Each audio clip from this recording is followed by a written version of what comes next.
Kumja English Initiative Nataraga Mapanda, India leingak Citizenship Amendment Act passed Thoukhiba Adugi Mayokta, Northeast Student Organization, Neso na Kumja English Initiative na Kuntagi, December tang taraga matoi khuding pangthoktuna lakpa, Black dagi Thouram, ngarang, awang nongpok India tongan state sing the park Sanna pangthoktnakhre.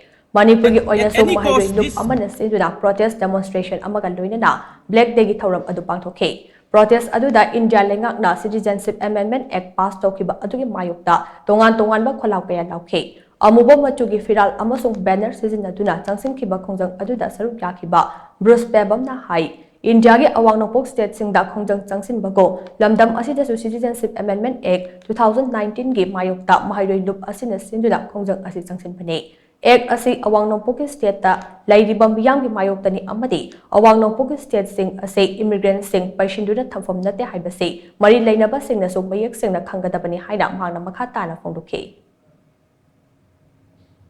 At any cost, this bill should be scrapped, and it is against the interest of our Northeast people. And we have made it very clear that Northeast is not a dumping ground for illegal immigrants. We have the Assam Accord as well as the Manipur Accord in 1980 and 1994 that illegal immigrants who came to Manipur after 1951 should be detected and deported from Manipur. And if the government of Manipur during that time have implemented this act successfully, then we might not have suffered so much like we have suffered today.